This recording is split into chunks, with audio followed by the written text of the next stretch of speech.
Hi ಸ್ನೇಹಿತರೆ, ಕತೆ ತುಂಬಾ ಚೆನ್ನಾಗಿದೆ. ಕೊನೆಯವರೆಗೂ ಕೇಳಿ. ನನ್ನ ಹೆಸರು ರಾಗಿಣಿ. ನನ್ನ ವಯಸ್ಸು 35. ನನ್ನ ಗಂಡ ವೀರೇಶ್ ಬಂಗಾರದ ವ್ಯಾಪಾರ ಮಾಡುತ್ತಾನೆ.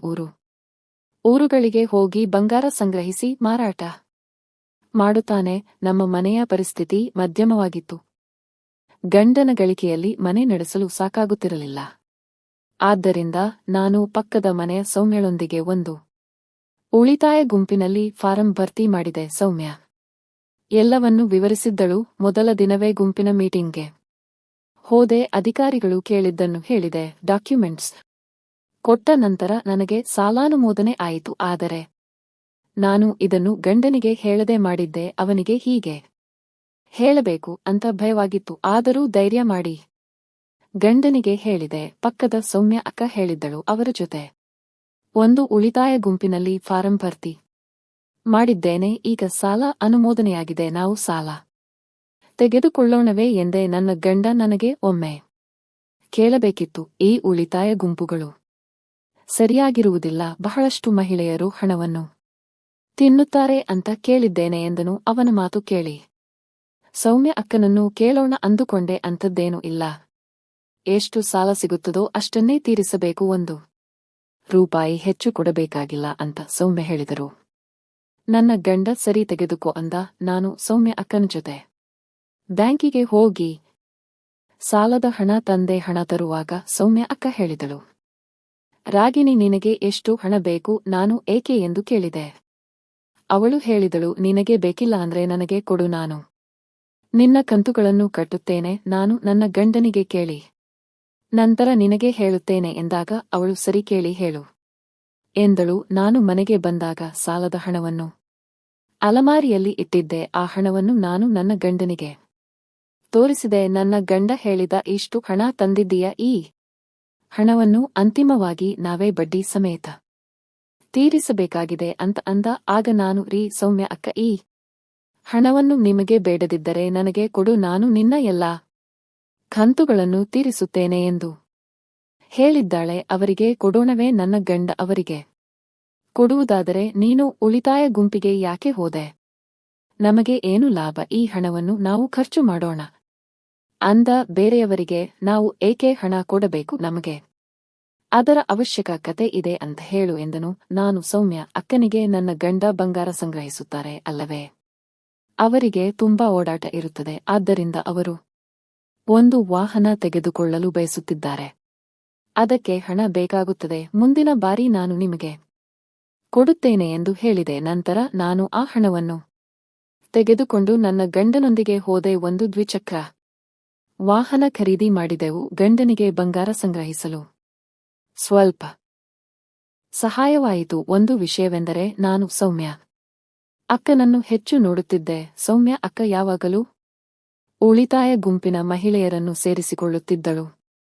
ನಂತರ ಅಧಿಕಾರಿಗಳಿಗೆ ಫೋನ್ ಮಾಡಿ ಕರೆಸಿಕೊಂಡು ಆ ಮಹಿಳೆಯರಿಗೆ ಸಾಲ ಮಂಜೂರು ಮಾಡಿಸುತ್ತಿದ್ದಳು. ಒಂದು ದಿನ ನಾನು ಸೌಮ್ಯ ಅಕ್ಕಳಿಗೆ, ಸೌಮ್ಯ ಅಕ್ಕ, ನೀವು ನನಗೆ ಸಾಲ ತಂದು ಕೊಟ್ಟಿದ್ದೀರಿ. ನೀವು ಇನ್ನೂ ಅನೇಕ ಮಹಿಳೆಯರಿಗೆ ಸೇರಿಸಿ ಸಾಲ ತಂದು ಕೊಡುತ್ತೀರಿ. ಇದರಿಂದ ನಿಮಗೆ ಏನಾದರೂ ಲಾಭ ಇದೆಯಾ ಎಂದು ಕೇಳಿದೆ. ಅವರು, ಏನೂ ಇಲ್ಲ, ನಾವು ಎಷ್ಟು ಮಹಿಳೆಯರನ್ನು ಸೇರಿಸುತ್ತೇವೋ ಅವರಿಗೆಲ್ಲ ಸಾಲ ಆಗುತ್ತದೆ. ಪ್ರತಿ ಮಹಿಳೆಯೂ ಸಾಲಕ್ಕೆ ₹1,000 ನನಗೆ ಕೊಡಲು ಸಿದ್ಧರಿರುತ್ತಾರೆ.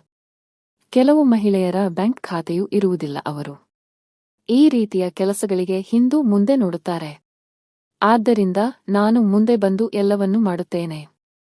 ಅವರಿಗೆ ಹಣ ತಂದು ಕೊಡುತ್ತೇನೆ. ಪ್ರತಿಯೊಬ್ಬ ಮಹಿಳೆಯಿಂದ ನನಗೆ ₹1,000 ಸಿಗುತ್ತದೆ ಎಂದರು. ಇದನ್ನು ಕೇಳಿ ನನಗೆ ಬಹಳ ಆಶ್ಚರ್ಯವಾಯಿತು. ನಾನು ಆಲೋಚನೆ ಮಾಡಲು ಪ್ರಾರಂಭಿಸಿದೆ. ಸೌಮ್ಯ ಒಂದು ತಿಂಗಳಿಗೆ ₹0.00 ಸುಲಭವಾಗಿ ಗಳಿಸುತ್ತಿದ್ದಾಳೆ ಎಂದು ತಿಳಿದಾಗ ನನಗೂ ಅದೇ ರೀತಿ ಮಾಡಬೇಕು ಎಂದು ಅನಿಸಿತು. ನಾನು ಈ ವಿಷಯವನ್ನು ನನ್ನ ಗಂಡ ವೀರೇಶ್ಗೆ ಹೇಳಿದೆ. ವೀರೇಶ್, ಸೌಮ್ಯ ನಮ್ಮ ಅನೇಕರಿಗೆ ಸಾಲ ಮಂಜೂರು ಮಾಡಿಸಿ ಪ್ರತಿಯೊಬ್ಬರಿಂದ ₹1,000 ತೆಗೆದುಕೊಳ್ಳುತ್ತಾಳೆ. ಅದರಿಂದ ಅವಳ ಮನೆ ನಡೆಯುತ್ತಿದೆ.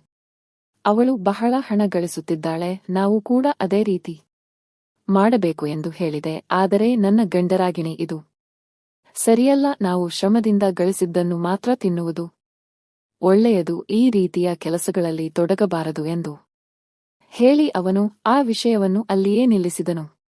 ಮರುದಿನ ಉಳಿತಾಯ ಗುಂಪಿನ ಸಭೆ ಇತ್ತು. ನಾನು ಸಭೆಗೆ ಹೋದೆ. ಸರ್ ಕೂಡ ಬಂದಿದ್ದರು, ಆದರೆ ಸೌಮ್ಯ ಅಕ್ಕ ಬಂದಿರಲಿಲ್ಲ. ಮೇಲಾಗಿ ಅವರು ಗುಂಪಿನ ಸದಸ್ಯರು ಅಲ್ಲ. ಸಮಯ ಸಿಕ್ಕಿದ್ದನ್ನು ನೋಡಿ ಸೌಮ್ಯ ನನ್ನಂತಹ ಅನೇಕ ಮಹಿಳೆಯರಿಗೆ ಸಾಲ ಮಂಜೂರು ಮಾಡಿಸಿ ಹಣ ಪಡೆಯುತ್ತಾರೆ ಎಂದು ನಾನು ಈ ವಿಷಯವನ್ನು ಸರಿಗೆ ಕೇಳಿದೆ. ಆಗ ಸರ್ ಅವರಿಗೂ ನಮಗೂ ಯಾವುದೇ ಸಂಬಂಧವಿಲ್ಲ, ಅವರು ನಮ್ಮ ಗುಂಪಿನಲ್ಲೇ ಇಲ್ಲ ಎಂದರು. ನಾನು ಸರ್ ಸ್ವತಃ ಸೌಮ್ಯ ನನ್ನಂತಹ ಅನೇಕ ಮಹಿಳೆಯರಿಗೆ ಸಾಲ ತಂದುಕೊಟ್ಟು ಪ್ರತಿಯೊಬ್ಬರಿಂದ ₹1000 ತೆಗೆದುಕೊಂಡು ಕೊಳ್ಳುತ್ತಾಳೆ ಎಂದು ಹೇಳಿದ್ದೆ. ಸರ್ ಕೋಪಗೊಂಡು ಅದು ಸರಿಯಲ್ಲ, ನಾವು ಅದಕ್ಕೆ ಹಣ ಕೊಡುವುದಿಲ್ಲ, ಅಂತಹ ವಿಷಯಗಳು ನಮಗೆ ತಿಳಿದಿಲ್ಲ, ಅಂತಹ ವಿಷಯಗಳು ನಡೆಯುತ್ತಿದ್ದರೆ ಸೌಮ್ಯ ವಿರುದ್ಧ ಕ್ರಮ ತೆಗೆದುಕೊಳ್ಳಬೇಕು ಎಂದರು. ನಂತರ ಸರ್ ಅವರಿಗೆ ಫೋನ್ ಮಾಡಿ ಕರೆಸಿದರು. ನಾನು ಹೋಗಿ ನೋಡಿದೆ. ಸರ್ ಅವರೊಂದಿಗೆ ಏನು ಮಾತನಾಡುತ್ತಿದ್ದರು. ನಾನು ಅವರ ಮಾತುಗಳನ್ನು ರಸ್ತೆಯಲ್ಲಿ ನಿಂತು ಕೇಳುತ್ತಿದ್ದೆ, ಆದರೆ ನನಗೆ ಏನೂ ಕೇಳಿಸಲಿಲ್ಲ. ಆದರೆ ಸೌಮ್ಯಳ ಸಹಾಯದಿಂದ ಗಂಡನಿಗೆ ಬಂಗಾರ ಸಂಗ್ರಹಿಸಲು ಸ್ವಲ್ಪ ಸಹಾಯವಾಯಿತು. ಒಂದು ವಿಷಯವೆಂದರೆ ನಾನು ಸೌಮ್ಯ ಅಕ್ಕನನ್ನು ಹೆಚ್ಚು ನೋಡುತ್ತಿದ್ದೆ. ಸೌಮ್ಯ ಅಕ್ಕ ಯಾವಾಗಲೂ ಉಳಿತಾಯ ಗುಂಪಿನ ಮಹಿಳೆಯರನ್ನು ಸೇರಿಸಿಕೊಳ್ಳುತ್ತಿದ್ದಳು. ನಂತರ ಅಧಿಕಾರಿಗಳಿಗೆ ಫೋನ್ ಮಾಡಿ ಕರೆಸಿಕೊಂಡು ಆ ಮಹಿಳೆಯರಿಗೆ ಸಾಲ ಮಂಜೂರು ಮಾಡಿಸುತ್ತಿದ್ದಳು. ನಂತರ ನಾನು ಮನೆಗೆ ಹೋದೆ. ನಾನು ಮನೆಗೆ ಬಂದ ಮೇಲೆ ಸೌಮ್ಯ ನನ್ನ ಹಿಂದೆ ನನ್ನ ಮನೆಗೆ ಬಂದು, ರಾಗಿಣಿ, ನಾನು ಹೇಳಿದ್ದನ್ನು ನೀನು ಸರಿಗೆ ಹೇಳಿದ್ದು ತಪ್ಪು, ನೀನು ಹೀಗೆ ಮಾಡುತ್ತೀಯ ಅಂತ ನನಗೆ ಅನ್ನಿಸಲಿಲ್ಲ ಅಂದಳು. ನಾನು ಸೌಮ್ಯ ಅಕ್ಕ, ನನಗೆ ಏನೂ ಗೊತ್ತಿಲ್ಲ, ಬಹುಶಃ ಸರಗೂ ಈ ವಿಷಯ ಗೊತ್ತಿರಬಹುದು ಅಂತ ನಾನು ಕೇಳಿದೆ ಅಷ್ಟೇ ಎಂದೆ. ಅವಳು ಅಂಥ ವಿಷಯಗಳನ್ನು ಯಾರು ಹೇಳುತ್ತಾರೆ, ಬಿಡು ಬಿಡು ಅಂತ ಹೇಳಿ ಕೋಪದಿಂದ ಹೋದಳು. ನಂತರ ಪ್ರತಿದಿನ ನಾನು ನೋಡುತ್ತಿದ್ದೆ, ಅಕ್ಕನ ಮನೆಯ ಬಳಿ ಉಳಿತಾಯ ಗುಂಪಿನ ಸರ್ ಅವರ ಕಾರು ನಿಂತಿರುತ್ತಿತ್ತು. ಅವರು ಏನಕ್ಕಾಗಿ ಬರುತ್ತಾರೆ ಅಂತ ನೋಡಲು ಒಂದು ದಿನ ನಾನು ಹೋದೆ, ಆದರೆ ಬಾಗಿಲು ಮುಚ್ಚಿತ್ತು. ನಾನು ನಿಧಾನವಾಗಿ ಬಾಗಿಲಿಗೆ ಕಿವಿ ಹಚ್ಚಿದೆ. ನನಗೆ ಒಳಗೆ ಅವರು ಏನು ಮಾತನಾಡುತ್ತಿದ್ದಾರೆ ಎಂದು ಕೇಳಬೇಕಿತ್ತು. ಏನು ಮಾತನಾಡುತ್ತಿದ್ದರು. ನಾನು ಕಿವಿಗೊಟ್ಟು ಕೇಳಿದಾಗ ಬೇರೆ ಒಂದು ಶಬ್ದ ಕೇಳಿಸಿತು, ಜೋರಾಗಿ ಕೂಗುವ ಶಬ್ದ. ಅದು ಸೌಮ್ಯ ಅಕ್ಕನ ಶಬ್ದ. ನಾನು ನಿಧಾನವಾಗಿ ಕಿಟಕಿಯ ಪರದೆಯನ್ನು ಸ್ವಲ್ಪ ತಳ್ಳಿ ನೋಡಿದೆ. ಉಳಿತಾಯ ಗುಂಪಿನ ಸರ್ ಸೌಮ್ಯ ಅಕ್ಕನನ್ನು ದೈಹಿಕವಾಗಿ ಉಪಯೋಗಿಸಿಕೊಳ್ಳುತ್ತಿದ್ದರು. ಅಕ್ಕನಿಗೆ ಅದು ಇಷ್ಟವಿಲ್ಲದಿದ್ದರು ಅವರು ಆ ಕೆಲಸ ಮಾಡುತ್ತಿದ್ದರು. ಇದನ್ನೆಲ್ಲ ನೋಡಿ ನನಗೆ ನಂಬಲಾಗಲಿಲ್ಲ. ಉಳಿತಾಯ ಗುಂಪಿನ ಸರ್ ತಮ್ಮ ದೈಹಿಕ ಅಗತ್ಯವನ್ನು ಪೂರ್ಣಗೊಳಿಸುತ್ತಿದ್ದರು. ಸೌಮ್ಯ ಅಕ್ಕ ಏನು ಮಾತನಾಡಲಿಲ್ಲ. ಅವರು ತುಂಬಾ ದೊಡ್ಡ ತೊಂದರೆಯಲ್ಲಿ ಸಿಲುಕಿದ್ದರು. ಈಗ ಸೌಮ್ಯ ಅಕ್ಕನಿಗೆ ಯಾವುದೇ ಆಯ್ಕೆ ಇರಲಿಲ್ಲ.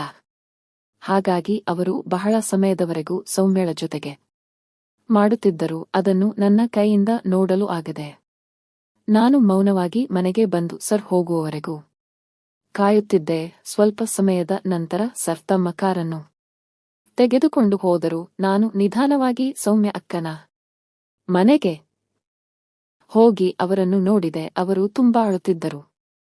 ಮುಖ ಬದಲಾಗಿತ್ತು, ಅವರ ಸೀರೆ ಬಿಚ್ಚಿತ್ತು. ನಾನು ನಿಧಾನವಾಗಿ ಅವರ ಹತ್ತಿರ ಹೋಗಿ ಕೇಳಿದೆ, ಸೌಮ್ಯ ಅಕ್ಕ, ಪ್ರತಿದಿನ ಸರ್ ನಿಮ್ಮ ಮನೆಗೆ ಬರುವುದನ್ನು ನಾನು ನೋಡುತ್ತೇನೆ, ಅವರು ಏಕೆ ಬರುತ್ತಾರೆ, ಏನಾಯಿತು ಅಂತ ಕೇಳಿದೆ. ಆಗ ಅವಳು ಹೇಳಿದಳು, ಏನೂ ಇಲ್ಲ, ಸ್ವಲ್ಪ ಕೆಲಸ ಇತ್ತು, ಅದಕ್ಕೆ ಬಂದಿದ್ದರು. ಸೌಮ್ಯ ಅಕ್ಕ ನನಗೆ ಹೇಳಲು ಹೆದರುತ್ತಿದ್ದರು. ನಾನು ಮತ್ತೆ ಸೌಮ್ಯ ಅಕ್ಕ, ದಯವಿಟ್ಟು ಹೇಳಿ, ನಾನು ನಿಮ್ಮ ಜೊತೆ ಏನಾಗುತ್ತಿದೆ ಅಂತ ನೋಡಿದ್ದೇನೆ, ದಯವಿಟ್ಟು ಹೇಳಿ ಎಂದೆ. ಆಗ ಅವರು ಹೆದರುತ್ತಾ, ರಾಗಿಣಿ, ಇದನ್ನು ಯಾರಿಗೂ ಹೇಳಬೇಡ, ನನ್ನ ಗಂಡನಿಗೂ ಹೇಳಬೇಡ, ಅವರಿಗೆ ಇದೆಲ್ಲ ಗೊತ್ತಿಲ್ಲ, ಗೊತ್ತಾದರೆ ಅವರು ನನ್ನನ್ನು ಬಿಟ್ಟು ಬಿಡುತ್ತಾರೆ ಎಂದರು. ನಾನು, ನೀವು ಇದನ್ನು ಏಕೆ ಸಹಿಸಿಕೊಳ್ಳುತ್ತಿದ್ದೀರಿ ಅಂತ ಕೇಳಿದೆ. ಅವರು, ಏನು ಮಾಡುವುದು ಸರ್, ನನಗೆ ಹೇಳಿದರು, ನೀವು ಇದನ್ನು ರಹಸ್ಯವಾಗಿ ಇಟ್ಟು ನನಗೆ ಆ ಕೆಲಸದಲ್ಲಿ ಸುಖ ಕೊಟ್ಟರೆ ನಾನು ನಿಮ್ಮ ವಿರುದ್ಧ ಬ್ಯಾಂಕಿನಲ್ಲಿ ದೂರು ನೀಡುವುದಿಲ್ಲ ಅಂತ ಹೇಳಿದ್ದರು. ಹಾಗಾಗಿ ನಾನು ಅವರ ಅಧೀನಳಾದೆ. ಅವರು ಹೇಳಿದ ಹಾಗೆ ಕೇಳುವುದನ್ನು ಬಿಟ್ಟರೆ ನನ್ನ ಬಳಿ ಬೇರೆ ಮಾರ್ಗವಿರಲಿಲ್ಲ ಅಂದರು. ನನಗೆ ಏನೂ ಅರ್ಥವಾಗುತ್ತಿರಲಿಲ್ಲ. ಅವರು ನನಗೆ ತುಂಬಾ ಉತ್ತರಿಸಿದ್ದಾರೆ. ನಾನು ಅಕ್ಕನಿಗೆ ಒಂದು ಕೆಲಸ ಮಾಡೋಣ, ಬ್ಯಾಂಕಿಗೆ ಹೋಗಿ ಅವರ ಮ್ಯಾನೇಜರ್ಗೆ ಹೇಳೋಣ, ಏನಾಗುತ್ತೆ ನೋಡೋಣ ಅಂತ ಹೇಳಿದೆ. ಸೌಮ್ಯ ಅಕ್ಕ ಬೇಡ, ಅವರು ನಮ್ಮ ಮೇಲೆ ಹಣದ ಆರೋಪ ಹೊರಿಸುತ್ತಾರೆ, ನನಗೆ ಅದರಿಂದ ಇನ್ನೂ ಹೆಚ್ಚು ತೊಂದರೆ ಆಗಬಹುದು, ಯಾರಿಗೂ ಹೇಳಬೇಡ ಅಂದರು. ಆಮೇಲೆ ಮತ್ತೆ ಆ ಸರ್ ಮನೆಗೆ ಬಂದರು. ಬಂದವರೇ ಅಕ್ಕನ ಜೊತೆ ಮತ್ತೆ ಆ ಕೆಲಸ ಮಾಡಲು ಶುರು ಮಾಡಿದರು. ಅಕ್ಕ ವಿಧಿ ಇಲ್ಲದೆ ಮತ್ತೆ ಅವರ ಜೊತೆಗೆ ಆ ಕೆಲಸದಲ್ಲಿ ತೊಡಗಿದರು. ಮತ್ತೆ ಕೆಲ ಸಮಯದ ನಂತರ ಅವರು ಹೋದರು. ನಾನು, ಸೌಮ್ಯ ಅಕ್ಕ, ನೀವು ಇದನ್ನೇ ಸಹಿಸಿಕೊಳ್ಳುತ್ತಿದ್ದೀರಾ, ಇದು ಸರಿಯಲ್ಲ, ಒಂದು ಸಲ ಆಗಬೇಕಾದದ್ದು ಆಗಲಿ, ನೋಡೋಣ ಅಂತ ಹೇಳಿ ಸೌಮ್ಯ ಅಕ್ಕನನ್ನು ಕರೆದುಕೊಂಡು ಬ್ಯಾಂಕಿಗೆ ಹೋದೆ. ಮ್ಯಾನೇಜರ್ಗೆ ಎಲ್ಲವನ್ನೂ ಹೇಳಿದೆ. ಮ್ಯಾನೇಜರ್ ಆ ಸರ್ನ ಕರೆಸಿ ಅವರನ್ನು ಕೆಲಸದಿಂದ ತೆಗೆದು ಹಾಕಿದರು. ಮ್ಯಾನೇಜರ್ ಆ ಸರ್ ಹೇಳಿದ್ದನ್ನು ಒಪ್ಪಲಿಲ್ಲ. ಮತ್ತೆ ಇಂತಹ ವಿಷಯ ಇನ್ನು ಮುಂದೆ ಆದರೆ ನಿಮ್ಮ ವಿರುದ್ಧವೂ ದೂರು ನೀಡುತ್ತೇನೆ, ಇದೊಂದು ಸಲ ನಿಮ್ಮನ್ನು ಕ್ಷಮಿಸದ್ದೇನೆ ಅಂತ ಸೌಮ್ಯ ಅಕ್ಕನಿಗೂ ಎಚ್ಚರಿಸಿ ಅವರನ್ನು ಬಿಟ್ಟರು. ನಾನು ಸೌಮ್ಯ ಅಕ್ಕನನ್ನು ಮನೆಗೆ ಕರೆದುಕೊಂಡು ಬಂದೆ. ಅವರು ನನಗೆ ತುಂಬಾ ಧನ್ಯವಾದ ಹೇಳಿದರು. ಸೌಮ್ಯ ಅಕ್ಕ, ರಾಗಿಣಿ, ನೀನಿಲ್ಲದಿದ್ದರೆ ನನ್ನ ಜೊತೆ ಪ್ರತಿದಿನ ಈ ರೀತಿಯ ಘಟನೆಗಳು ನಡೆಯುತ್ತಿರುತ್ತಿದ್ದವು. ಸರ್ ಅವರ ದೈಹಿಕ ಅಗತ್ಯ ಪೂರ್ಣಗೊಳಿಸಲು ಪ್ರತಿದಿನ ಅವರ ಜೊತೆ ನಾನು ಮಲಗಬೇಕಾಗಿ ಬರುತ್ತಿತ್ತು. ಒಂದು ದಿನ ಇದು ನನ್ನ ಗಂಡನಿಗೂ ತಿಳಿಯುತ್ತಿತ್ತು. ನಂತರ ನನ್ನ ಮನೆಯ ಸಂತೋಷವೇ ನಾಶವಾಗುತ್ತಿತ್ತು. ನಾನು ಹಣಗಳಿಸುವ ಲೋಭದಿಂದ ಮಹಿಳೆಯರ ಹಣವನ್ನು ತೆಗೆದುಕೊಂಡೆ.